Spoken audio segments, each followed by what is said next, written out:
Parents tried to make me give my brother my house. Part 1. Well, I figured I'd wait half a year or so after the original posts to update everyone, but it ended up being longer than that. Yes, things did go bad again, but not really for me for the most part.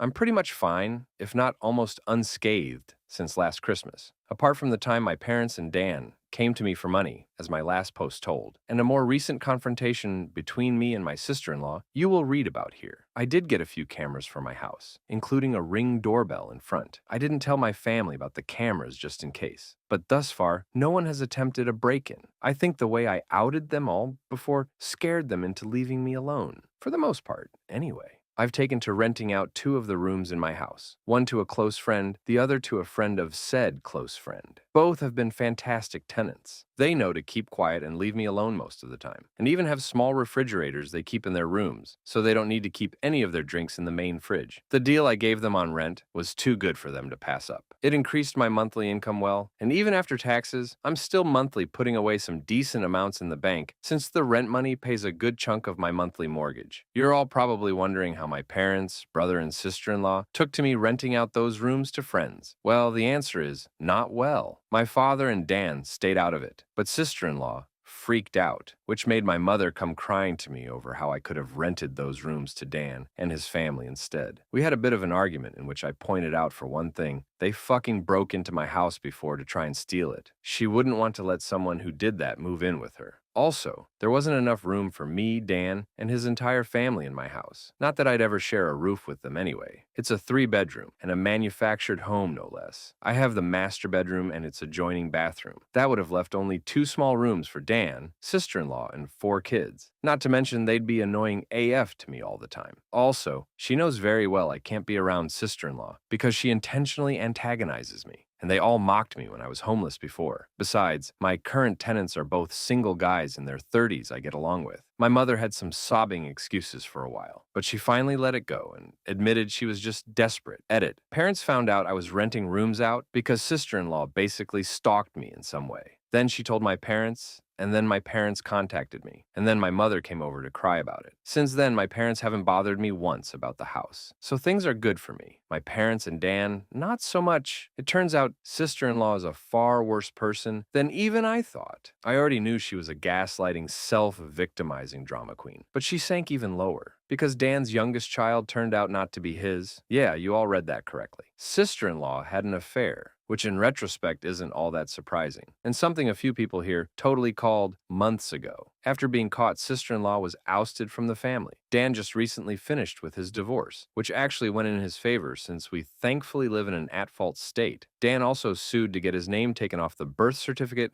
of the youngest child and won. Basically, after the incident where my parents tried to force me to hand over my house, things got pretty tumultuous over at their house. SIL blamed me a lot. She was convinced somehow that I had tons of money, like I'd won the lottery or something, and that I should share the wealth. Apparently, it was her idea that they come to my Christmas party because she hoped they could all try to get on my good side. It was also her idea to make my parents and Dan try to get money from me for an apartment. So it really burst her bubble when Dan and my parents informed her of how my finances actually were. For the longest time, she had Dan and my parents fully engulfed in her toxic mindset and only fed their narcissism with her own. So her blaming me made the rest of them blame me. That is until what happened in front of the police when they tried to steal my house. That's when the downfall for the sister-in-law really started. My parents and Dan were apprehensive about coming to my Christmas party after the way I'd outed them. But their sister-in-law convinced them to just throw together a few cheap gifts from what they could get at the last minute and just show up because he'd never throw us out once we're already there. Boy, was she wrong. She gambled on that plan, and with the complete blessings of everyone I'd invited, threw her and the rest of them out. Her plan, she no doubt thought was the most clever thing ever, backfired in her face spectacularly. I guess being chewed out by family at my party not only wrecked my parents' reputation even more, it actually started a wake-up call for them to eventually not listen to sister-in-law anymore. And as I said in my last post, my parents decided on going back to church. Perhaps because last year I'd said they'd probably go to hell for their actions. I can't say that's the real reason. But you gotta admit, it would feel kinda satisfying if that was the case. Though my parents hadn't been to church in 2 decades before going back. While I don't think it's a bad idea that they're going to church, they need to understand that going doesn't just give them a do-over for all the shit they've done in the past. But I have a little faith they're at least trying. because my parents came to my house without Dan to personally apologize to me after they'd seen an animated video of my first 3 posts. That's right, they've known about this Reddit account for a long time now. They also know everything I'm saying. Yes, they're unhappy about it, but I feel everyone here deserves an update since it's anonymous. For my parents and Dan, though, watching an animated video of themselves and their own actions was a great way to make them see what kind of people they really are. And they came over to apologize to me later. I'd never seen my father apologize like that to anyone, and the man isn't a good actor.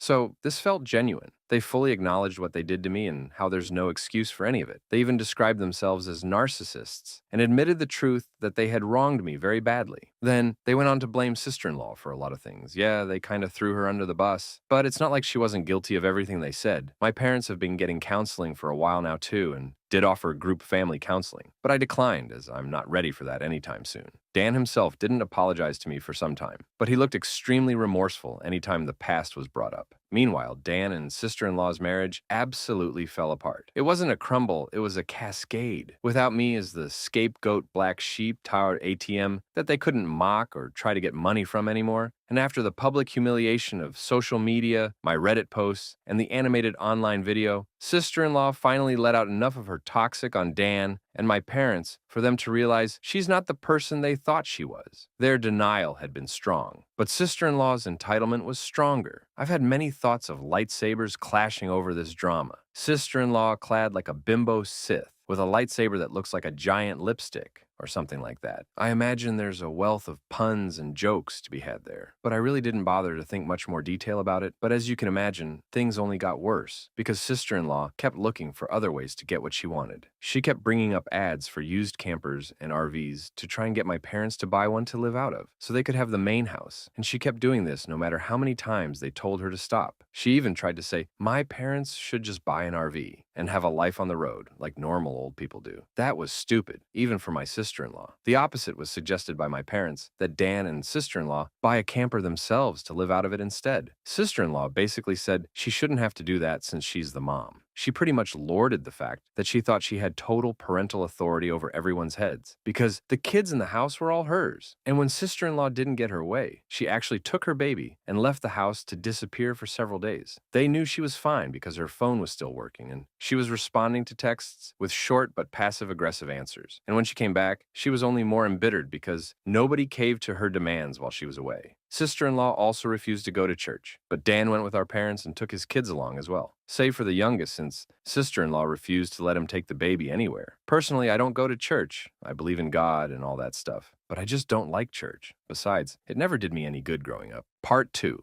Just so everyone understands, a lot of this information came from Dan and my parents. So I'm just telling what I know. Shit really hit the fan when Dan suddenly called out his wife as a cheater March. This shocked us all because we thought he was a complete pushover to her. But no, he's not. At least not anymore. You all know how he treated me when I was on his bad side. Well, his wife wasn't spared that hire at all. He started putting pieces together about her deceit after finally pulling his head out of his ass and secretly got DNA tests for all his kids. 3 of the kids are his, but the youngest one, the baby, was not. For the record, Dan and I both have pretty dark straight hair that's almost black. Same with our parents. Sister-in-law's hair's straight and pretty dark too, but the baby's hair's lighter and a bit curly. At first, Dan just thought it was because of the baby's age. Sister-in-law kept playing it off and said that it would darken in time, but the baby's hair never got darker. I guess that was Dan's biggest clue. He confronted his wife with the DNA results in front of our parents, and she broke down sobbing that it was a mistake. Sister-in-law pulled out all the deny attack and reverse victim and offender stops of denying, trickle-truthing, and gaslighting. But Dan had none of it, and actually had done more to find out about her affair than I would have ever thought. I knew he was smart. He just let himself be dumb. He had detailed proof of her cheating with phone records, texts he got off her phone, bank records, and the DNA test. He even identified the man she's cheating with, who is likely the father since he has much lighter-colored curly hair. The evidence against her was crystal clear, and Dan said she was so bad at hiding her affair, he didn't even have a hard time figuring any of it out once he started looking. My parents demanded that my sister-in-law leave their house immediately. That's when she went psycho on them all. First in just yelling, but she quickly got physical. Police had to be called by my mother, and yeah, my sister-in-law was arrested. She scratched up Dan and my father quite a bit with her long fake nails, and even harmed her eldest kid in the crossfire by hitting him hard enough to have a black eye and nosebleed when he tried to intervene. Dan was smart enough to have his phone recording nearby when he confronted her, so the police had all they needed to arrest her for assault. Sister-in-law's parents had to drive over to bail her out. Then they came back for the baby, sister-in-law's stuff, and her car as well. A couple days after my sister-in-law got bailed out, she showed up at my house because I was apparently next on her shit list. As soon as I opened the door, she went on a delusional rant where she called me out about posting on Reddit. Then she said I was the entitled bane of her existence. I'm not sure, but I think she might have been high on something because this felt extra crazy for her, and her eyes didn't look right. She claimed mothers with young children are the most sacred thing in the world, then went on yelling that giving up my house shouldn't have been too much to ask for because supporting the family was the least I could have done, and if I had, then her family would still be together. When I tried to talk while she was spewing all that out, she actually attempted to shove me and cover my mouth. She even had her hand poised like she was ready to scratch me. Well, that went about as well with me as you can expect. I'm not exactly one to be threatened,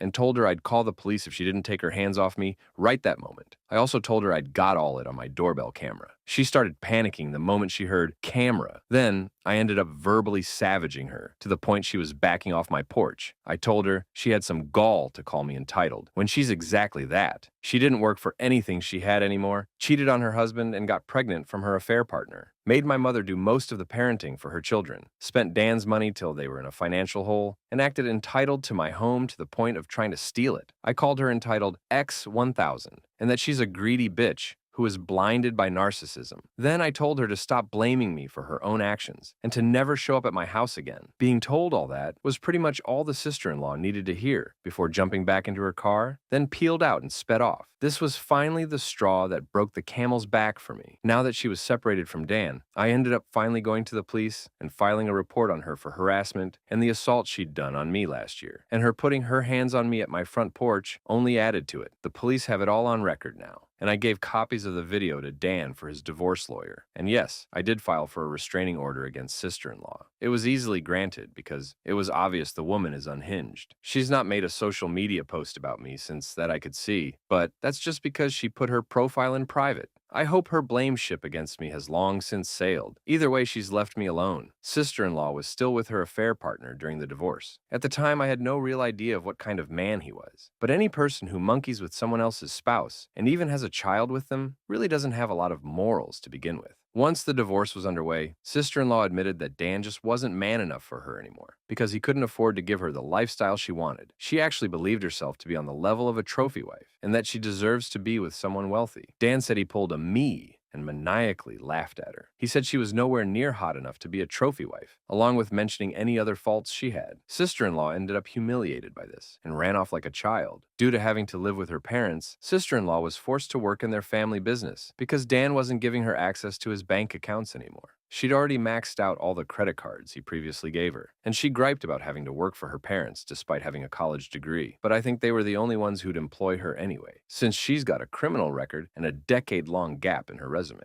I've heard from Dan that her parents were severely disappointed in her as well, but that was just a rumor. They could be just as bad as her for all I know. Either way, the shit show of a divorce really took off once it got going. Sister-in-law didn't walk away with much from it, especially because she had an affair, physically hurt her film, husband, and eldest child, and it's an at-fault state, like I mentioned earlier. So she kissed any chance of getting her way goodbye. Part 3. This is what I know of the divorce from my brother Dan. Dan's lawyer pulled some strings to get the divorce started as fast as possible, but it cost him. I don't know the more specific details or how much it all cost. They never told me. Sister-in-law, on the other hand, was financially backed into a corner very badly. And you know what can happen when you corner an animal. She fought back, but the law was not on her side, nor was her dwindling finances. Sister-in-law's parents had to pay for a lawyer for her, and not a very good one either. Also, she actually brought her affair partner to the divorce court to testify on her behalf. This guy was a real piece of work. He had a bronze tongue and a charming smile he tried to use to his advantage. He claimed sister-in-law had been wronged by an incompetent husband, which is why she sought the arms of another man. He claimed he was ready to take responsibility for his child he had fathered with sister-in-law, but that sister-in-law would still be needing the alimony for helping support herself and care for said child. He remarked that because Dan at the time was still on the birth certificate, alimony should be one of his obligations. Dan said this guy used big words and a charming smile, but seemed an extra special kind of stupid, and coming from Dan, that's saying something. The judge was also not swayed in the slightest and told the bronze tongue out that he was a hypocrite for saying he was ready to take responsibility for his own child, while also holding his hand out for money from the man whose marriage he'd helped ruin. That shut him up. Dan was prepared to sue his wife's affair partner for alienation of affection too. However, that fell through. I guess it would have been on Dan to prove how much she'd loved him before the affair started. But after her mask came off and we saw the real her, we're not sure if she ever really loved him at all or if she just loved having a meal ticket. Someone here pointed out sister-in-law probably kept popping out kids to avoid getting a job, and you may have been right. Either way, sister-in-law tried dragging out the divorce, but Dan's lawyer and the judge kept that from happening much. I swear, Dan must have seriously lucked out because he got one of the meanest and most unsympathetic cheaters judges in the state, and all the evidence we had on sister-in-law made it easy to keep her from playing the victim. So instead, she just let her real bitchy self out, since there was no point in hiding it anymore. The court had all of the records provided by Dan and myself, police reports, photos, and recordings to prove she was an abusive narcissist. There was a mountain against sister-in-law that she had no way to climb over or hike around. She tried standing against the mountain, but that was prime avalanche territory. In the end of the divorce, the sister-in-law struck a deal to end things quickly. Dan takes 3/4 of the credit card debt, gets his name off the affair baby's birth certificate, and sister-in-law walks away with only partial custody of her children, no alimony, but also without most of the credit debts she racked up. Her being legally employed by her parents meant she had an income of her own to fall back on to start paying off her debts. She can see her other kids almost whenever she wants and can take them on weekends, but for whatever reason has made very few attempts to even see them. She took them out to eat fast food a few times, but she never took them home with her. The kids are back in school now, so that gives her even less opportunities to see them. You'd think her parents would want to see their grandchildren, but they haven't contacted Dan about it. They barely saw Dan's children before that too. Now they may not even bother to see them at all. Do they hate kids or something? Even Dan doesn't know, but he tells me that his in-laws were always indifferent to him. As for Dan, well, he really did love his wife a lot, so the betrayal of her cheating made him hit the bottle hard. Rewind back to the night of his confrontation with his wife. He came to me in a stupor with a whiskey bottle in hand and his face all scratched up and covered in bandages. I wouldn't say he was drunk yet, but I freaked out seeing him looking like that at first, then berated him for driving under the influence. But that didn't really mean much to him compared to the betrayal of his cheating harlot of a soon-to-be ex-wife. We spent a few hours hanging out in my camper so as not to disturb my tenants. All the while, Dan was drinking whiskey straight from the bottle and crying that he's a fool and how he regretted ever marrying a sister-in-law. Pretty much any time he mentions her now, he just refers to her as that bitch. So that's ex-sister-in-law's nickname now. Ironically, this time together was the most bonding Dan and I have done in 15 years. While he didn't exactly apologize to me, he called himself a shitty human being with terrible taste in women, then said, I at least didn't make his mistakes. Despite all he previously did to me, he's still my younger brother, and I couldn't risk letting him try to drive home, so I told him to stay the night and managed to take his keys. Then, set up the bunk in my camper for him to use. I rented out my spare rooms after all. He was in no shape to drive home, and if he'd taken an Uber, he'd have to pay for it and then have to come back for his car later. He was still a depressed, crying mess and didn't want our parents or his kids to see him like that. And frankly, I was worried he'd do something insanely stupid if I let him leave. I didn't want him to sleep in the house, so putting him in the camper was the best option. Just because that bitch fucked him over doesn't mean I suddenly trusted him.